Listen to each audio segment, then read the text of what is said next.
Good afternoon, my name is Craig Cook and I'm coming to you at the Losses of Craig Cook, and I want to talk to you about medical malpractice, specifically what is called delayed diagnosis. When I say delayed diagnosis, it's more like misdiagnosis, not necessarily delayed. And an example of that you can look upon is if somebody presents for what is called a blood clot, signs and symptomologies of a blood clot that's went to the lungs, and they have those signs, pains, chest pains, maybe leg pains, and instead of running a CT scan or a D-dimer, what's called a D-dimer test to possibly determine whether you got a blood clot or not, or DVT, that is not done, and you are giving what is called a cocktail, which is usually a concoction of medication that's given to patients when they go to the emergency room, sent home, and then conditions get worse, represent either the next day or 2 days later, and it's too late.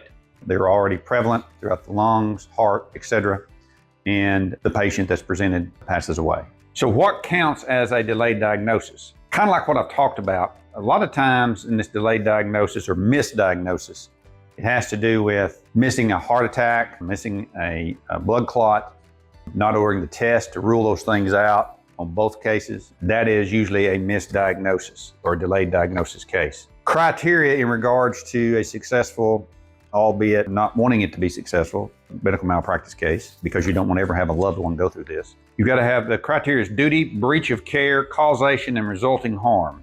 That makes delayed diagnosis malpractice. So what is happening more and more in these cases, not just in delayed diagnosis or misdiagnosis cases, but in every kind of case, the duty is always there because the medical care provider, whether it be a nurse or doctor or other physician, a doctor or other medical care provider, you got the duty. It's set forth by statute. Breach of care. A lot of times, I bet you I have probably 200 plus phone calls in here, and I will tell them that sounds like a breach of care, and the but is this: causation and resulting harm. A lot of times I'll have resulting harm and no causation, or I'll have causation and no resulting harm. And here's what I mean by that. You'll have a substantial amount of damages from this breach, but you can't show clearly causation. In other words, you may have other things that are integrated into the harm that you're talking about. And what I mean by that is you may think logically that you have that harm, but when you really drill down, you do not. You must establish this causation or proximate cause or direct cause in Oklahoma. Direct cause is Oklahoma, proximate cause in Arkansas. One other thing that's not here, that there's a difference in Arkansas and Oklahoma, is in Arkansas you got what's called the locality rule. And the locality rule means that you have to have your expert on the breach of standard of care state within a reasonable degree of medical certainty that the physician that they're testifying breached the standard of care based upon similar localities. In other words, the expert that's testifying has to say, I have practiced in similar localities, similar places, with size, resources, facilities, etc. It doesn't have to be a lot, but you have to give some lip service to the locality rule. If you do not in Arkansas, you'll be dismissed out. Oklahoma, they have a national standard of care. You don't have to say anything about the locality rule. But this causation is a big deal. That can get you in both Arkansas and Oklahoma. So you're gonna be able to connect. This particular breach caused this harm.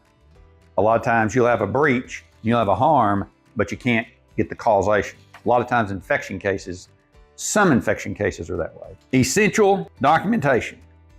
That's basically the medical record. You need to have the medical record looked at by expert witnesses to make a determination whether they see a breach of standard of care from the documentation. I have a lot of people that call into the office and want to talk to me about the facts and circumstances of the case. That's fine and dandy, and I will later on.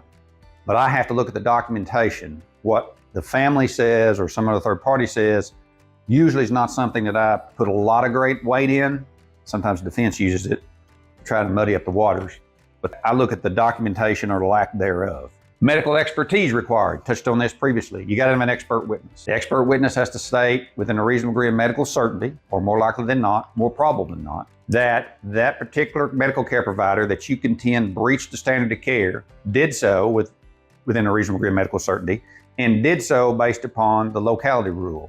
In other words, same or similar resources, etc. In other words, that expert has to testify that I have basically been close to the same shoes as the doctor I'm saying or nurse I'm saying breached the standard of care. Your damaged witnesses don't have to have the locality rule, but the person or persons that's testifying that the particular nurse or doctor breached the standard of care must state that they practice in same or similar locality. Specific deadlines, statute of limitations, patients in Arkansas and Oklahoma must follow. This one is kind of a quagmire, but not really. You can have, at least in Arkansas, a discovery of an object later on. I wouldn't hang my hat on that so much. General rule is 2-year statute of limitation in Arkansas. Do not let it get close to that, because there may be some defense that something else triggered the statute before you think it did. As soon as the file comes in the office, if we think we've got a case that we can go with, then what I end up doing is I have it reviewed initially, and then I have another review, and then we may get a hold of our experts to be able to see if they can say that that doctor or nurse or other medical care provider breached the standard of care. That's in Arkansas. In Oklahoma, you got some curveballs. You've got what's called the GTCA, Governmental Tort Claim Act, if I'm not getting my acronyms messed up. And that has a significant shortened statute of limitation. I don't want to get out here and tell you what specifically that is, because I can read it several times and still come to different conclusions. But if you have an action against a governmental entity in the state of Oklahoma, your red flag needs to come up. You need to get on it fast. If you don't, you may be out. That's just the best way for me to say it. In Oklahoma, besides governmental tort, you usually are 2 years. Don't rely upon what I'm telling you here as to an exact time when the statute of limitations starts. The best rule of thumb is, as soon as you think you've been wronged by a medical care provider, get to an attorney and have them look at it. Don't wait around. But generally, both of them 2 years if it's non-governmental entity, both Arkansas and Oklahoma. Immediate steps in obtaining a second opinion and contact an experienced malpractice attorney. So in this regard, what ends up usually happening is, if a harm has happened to yourself or a loved one, you can attempt to get a second opinion, but a lot of times you will not be able to get that effectuated. So what you really want to do is, if you have a harm that happens to you, try to get to an experienced malpractice attorney to talk to you about that and what needs to be done next. If you don't believe or don't trust in your medical care provider that's currently representing or taking care of you, then of course try to get a second opinion. But above all else things, if you think that you have been wronged or a loved one's been wronged in regards to a medical care provider hasn't done what they're supposed to do, that you think they breached the standard of care as a result of falls, sepsis, bed sores, or misdiagnosis, contact us at the law offices of Craig L. Cook.